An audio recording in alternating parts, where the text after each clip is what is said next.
The planet was a shimmer of green and blue, hanging silently against the velvet black of space. To the scanners aboard the orbital vessel Navalis, it was a world teeming with wildlife, its surface rich with oxygen and life-sustaining elements.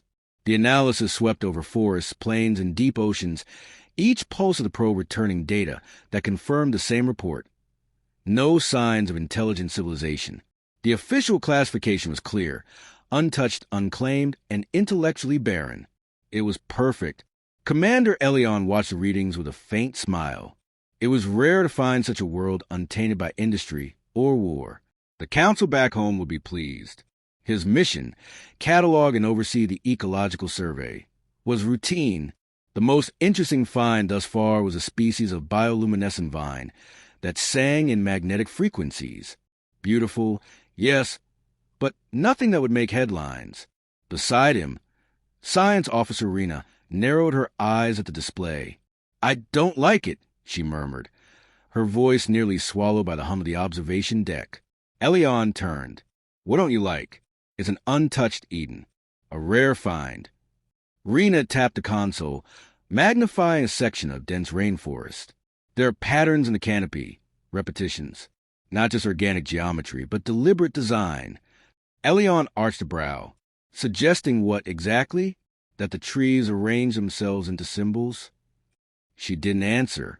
Her fingers slid across the screen, overlaying temperature data with magnetic fluctuations.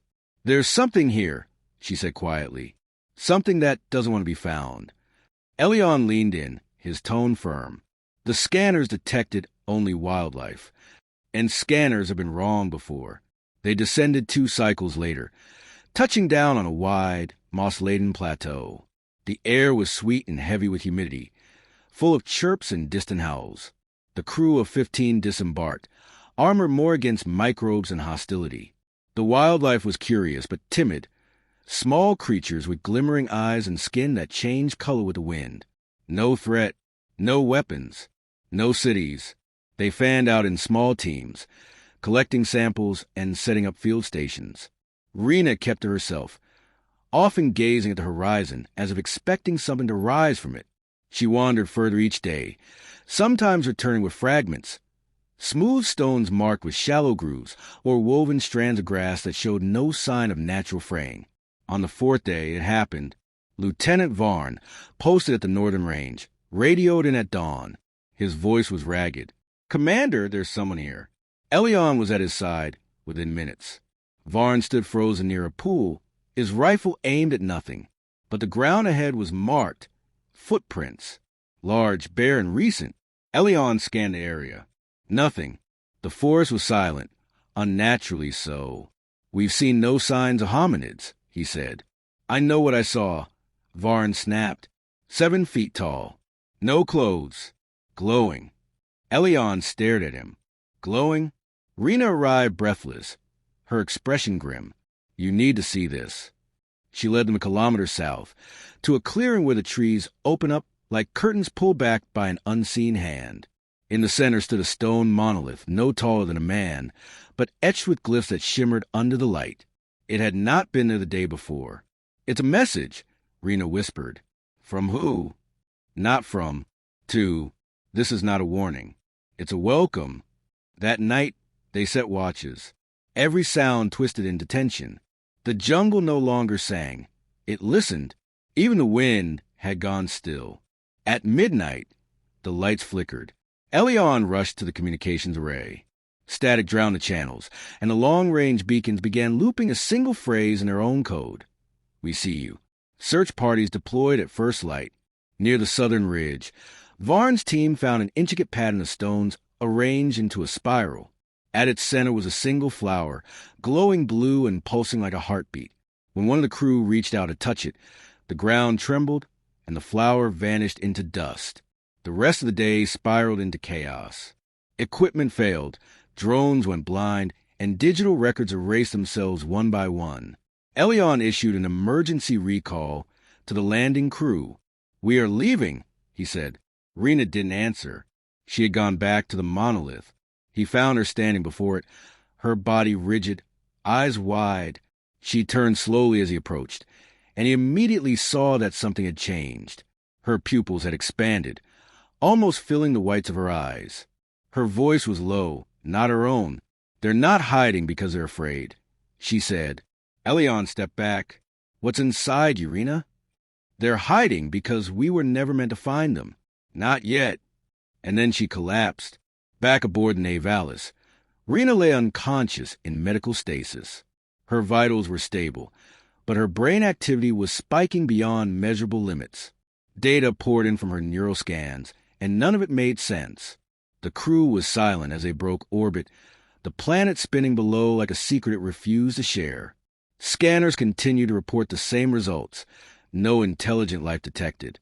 And yet, they had seen it, just before they left the system. Elion stood at the viewport, watching the planet shrink into darkness. A soft whisper filled the comms. Undirected, impossible to trace. "We are awake now." He turned to the crew. "This isn't over." And he knew, deep in the marrow of his bones, that they had touched something ancient, something human, something waiting. It had let them go. For now.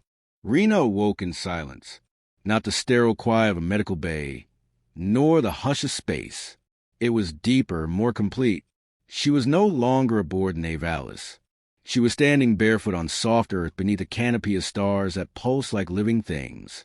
Around her, the jungle breathed, vibrant and alive, yet still. She looked down. Her hands glowed faintly, lifted within by a warmth that pulsed in time with her heart. She could feel it now, the connection. The hum of the planet wasn't just sound. It was memory, thought, intention. "You're not dreaming," said a voice calm and human, yet resonant with something older. She turned. A man, if one could still call him that, stood at the edge of the glade. His form was tall, lean, and emanated light as if he had swallowed the stars. Yet his expression was warm, almost sorrowful. "We brought you here to understand," he said. "You were the one who listened." Rena stepped forward. "Who are you?" "We are what was left," he replied. "The ones who chose silence over survival. We saw what came of empires, of machines, of noise." He gestured, and the jungle opened like a book. She saw images, not visions, but memories, bleeding into her mind like paint on water.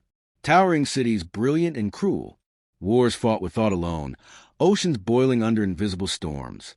Humanity in 1,000 shapes, devouring itself in pursuit of dominance. And then silence, a decision, the end of technology, the end of history. "We buried ourselves," he said. "We let the earth reclaim our bones. The wild welcomed us, and in return, we gave it everything." Rena's knees buckled. The weight of it, centuries of restraint, of chosen anonymity. It was staggering. They had not disappeared. They had transformed, adapted. Their power no longer ran on wires, but through the very fabric of their being. "You could have rebuilt," she whispered. "You could have left this world, reached the stars." "And become them," he said. "The ones who never stop reaching. The ones who do not know when to stop." She looked at her hands again. The glow was fading. "Why show me this?" "Because the others will return," he said. "Your kind never leaves questions unanswered." She woke with a gasp. Commander Elion leaned over her, relief flashing across his face before quickly hardening into caution.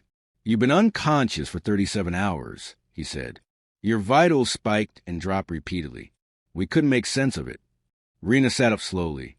The infirmary lights felt harsh, artificial. It wasn't a dream. "We know," he said, his voice quiet. He handed her a tablet. On the screen were recordings, video clips pulled from the ship's internal monitors. In the footage, she sat up in bed mid-stasis, eyes wide and unseeing, speaking in a language none of their systems could translate. Symbols had formed in the air above her head, traced in faint trails of light that shimmered then vanished. "We thought it was interference," Elion said. "But it was you." Rena closed her eyes. "They're human, but not like us. They turned away from everything we built, and in doing so, they became something else. Dangerous." She paused. "Unknowable. The Council refused to believe them. A species capable of hiding itself in the most sophisticated scanning systems in the galaxy? Psychic abilities indistinguishable from myth? It was absurd, they said. A hallucination, a malfunction, political theater. But the footage couldn't be denied, nor could the encrypted signals that followed their ship through deep space. Messages composed entirely of frequencies and thought patterns that mirrored human neurology. Rena was summoned before the Central Assembly. She stood alone beneath the obsidian dome, surrounded by delegates from 100 systems. Elion watched from a viewing chamber, his expression grim. They would either listen or bury the truth. They did not evolve this way, she began. They chose it. A long time ago, before we knew the stars, they saw where our path would lead. So they changed, not just culturally, but biologically. They developed inward. Murmurs echoed through the chamber. They sacrificed everything that made them visible to us. They have no machines, no cities, no satellites, but they command the world itself. They breathe with it, speak through it. The Speaker of the Assembly, a tall woman with skin like polished metal, leaned forward.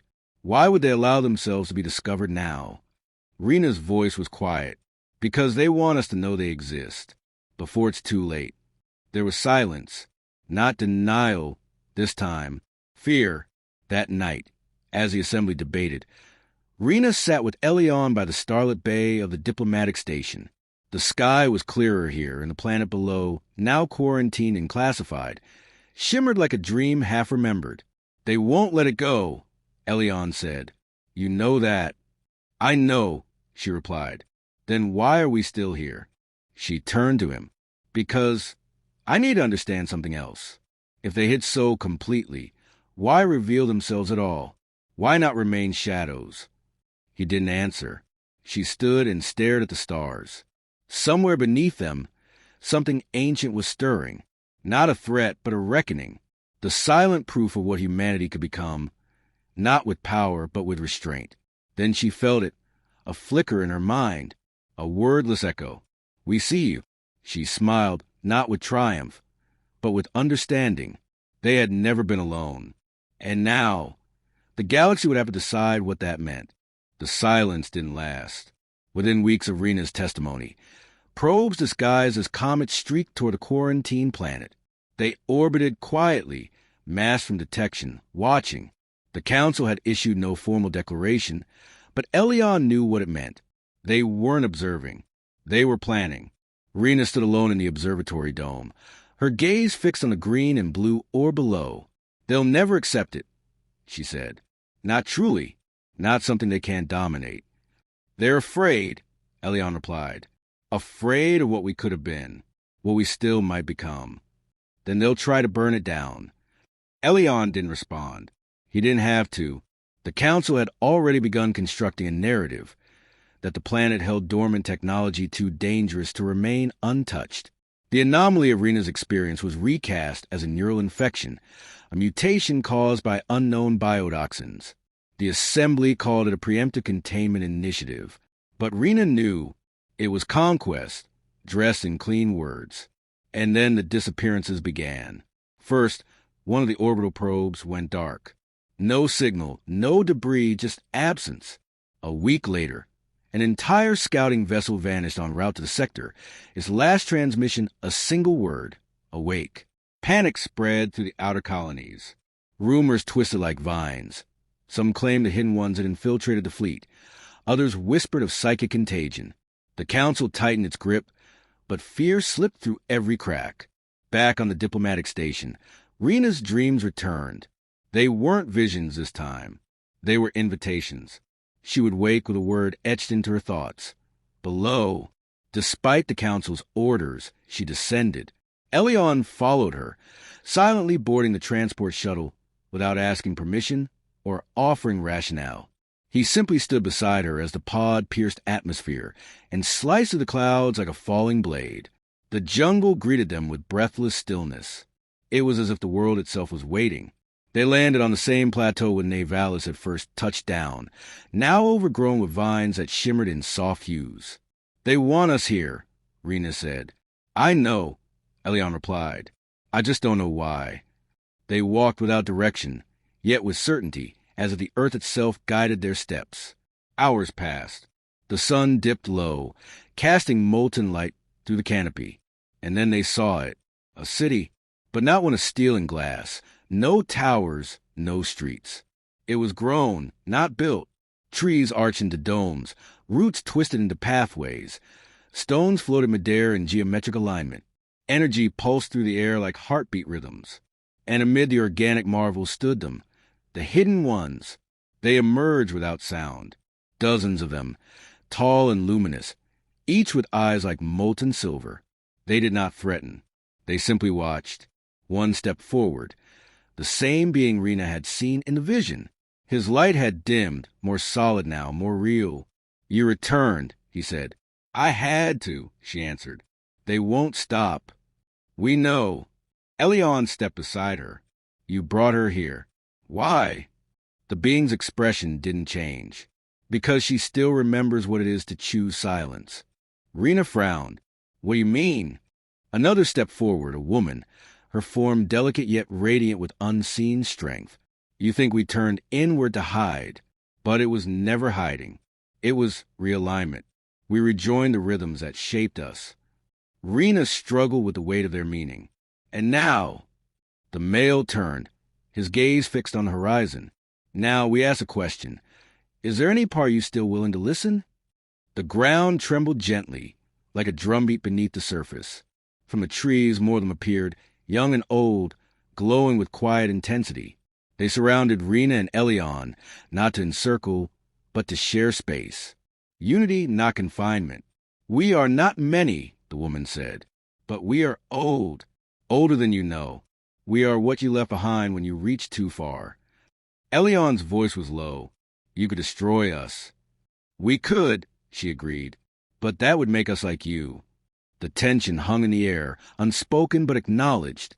The council would come, with weapons, with fear, and the hidden ones would have a choice, remain or rise. "You want me to be your messenger," Rena said. The male nodded. "We want you to remember." "And what if they don't believe me? What if they fire anyway?" The woman stepped forward. "Then we show them what silence can become." She reached out, pressing a hand to Rena's chest. In that moment, Rena saw it all, layers of life interwoven. Every heartbeat tethered to the next, a consciousness that rippled across soil and sky. It wasn't power. It was harmony. She fell to her knees, gasping. Elion caught her. "What did she do?" "She gave me something." Rena stood, changed. Her eyes shimmered now, like theirs. She could feel the hum in her bones. The planet song pulsed through her veins. "I can show them," she said. The male nodded. "But they must choose." As they prepared to leave, Elion turned to him. "If they come in force?" The being's voice was calm. "Then we teach them silence." Rena didn't speak on the ascent. She stared at the stars, hearing whispers between them. Not words. Echoes. The planet below grew distant again, but its pulse remained in her, like a secret too ancient to vanish. When they docked, the council was waiting, but Rena was no longer the same. The hearing chamber buzzed with artificial light and quiet urgency. The council had summoned its highest assembly, 12 chancellors from across the Terran expansion, flanked by military brass and scientific minds sharpened by fear. Rena stood alone at the center, no longer representative, but curiosity they didn't yet know how to name. Her presence unsettled them, not because of what she said, but because of what she didn't have to. She radiated a stillness that had nothing to do with rank or confidence. It was the silence of something deeper, something ancient now awakened within her. Elion watched from the periphery, flanked by security who clearly didn't trust his loyalties. He met her gaze once, and for a second, he could still see the woman who once studied forest shadows like secrets waiting to be understood. But that version of her was gone. Changed, not lost. The lead chancellor's voice broke the stillness. "State your name and affiliation." "Rena Tao," she answered. "Former science officer, Expeditionary Corps Navalis." "Former?" The chancellor leaned forward. "Have you renounced your commission?" "I've outgrown it," Rena said simply. Murmurs rippled through the chamber. You stand here claiming knowledge of an alien phenomenon that has evaded all our detection systems, all our intelligence, another chancellor said. And yet, you offer no evidence. I am the evidence, Rena said. They didn't leave relics or signals. They left resonance. You cannot study them the way you study stars or stones. They exist outside your frameworks because they dismantled theirs long ago. And we're supposed to trust your spiritual revelation? Scoff a military advisor. You've returned with powers we can't explain, a story that challenges our entire scientific doctrine, and expect us not to react. Rena turned to him. You've already reacted. With fear. With probes. With ships poised for fire. A silence settled. One of the chancellors shifted uncomfortably. You claim they are human. If that's true, why abandon their potential? Why not rejoin our civilization? They didn't abandon potential, Rena replied. They fulfilled it, not through conquest, through convergence. They turned every part of themselves toward balance, toward the unity of thought and world. And now you are on the verge of crushing that with fear disguised as progress. A different voice cut in, softer, older. Chancellor Sava, the only one among them who had once been a field researcher. And why show themselves now, if for centuries they remained hidden? Rena hesitated, because they hoped, despite everything, that we might still listen. Sava studied her, and if we don't, then they will defend themselves. But not as we do, not with destruction, with disconnection. The council quieted. Rena stepped forward, her voice firm. If you send fleets, they will not fight you. They will make you forget yourselves. Your names, your purpose, your very will. Not out of cruelty, but to preserve the harmony they've spent generations nurturing. You expect us to yield to myth? The military advisor said, nearly shouting. Surrender territory and scientific access because a former officer claims a psychic awakening? I expect you to recognize that not all power looks like a weapon, she said, and not all knowledge is ours to claim. The room turned colder, each official retreating behind their thoughts. For the first time, it was clear this was not a meeting for decision. It was a prelude to escalation. Later, in the secure briefing chamber, Elion confronted her. They're going to attack. I know. Then why return? Why put yourself in the middle of a firestorm you can't stop? She looked at him, and he could see it now, fully see it. The light behind her eyes was not metaphorical. Because I still believe someone will listen. He paced. They won't. I've seen the mobilization orders. They've already named the operation Silent Echo. She smiled bitterly. Fitting. He grabbed her shoulder. We can still leave. You and I know safe worlds. We can vanish. I'm not vanishing, Elion. That's what they did, and they waited centuries. I don't have that long. Her words weren't desperate. They were chosen. A truth, not a plea. The strike fleet launched 3 days later. Rena watched from orbit, standing at the edge of the bridge, where no one dared come near her. She didn't need clearance. The crew parted instinctively when she passed, as if touched by something they couldn't name.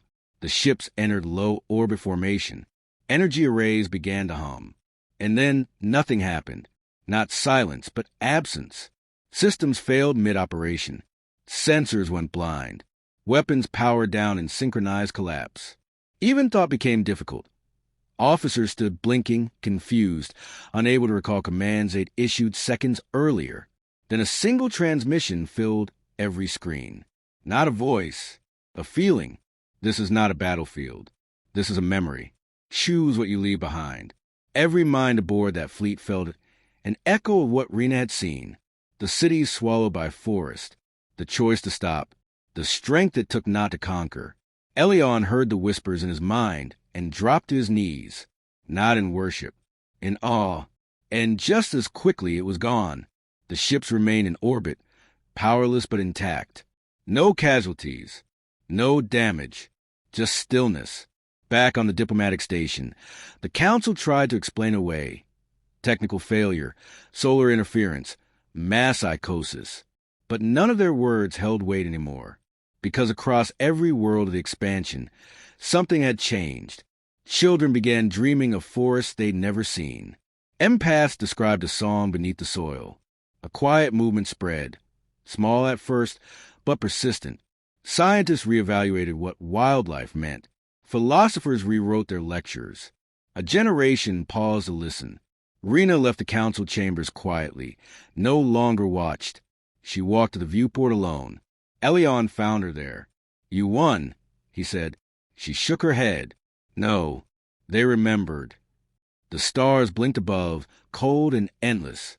But somewhere below, a world pulsed in rhythm with something long buried and newly reborn. Rena placed a hand on the glass. "We see you," she whispered. And for the first time, humanity whispered back.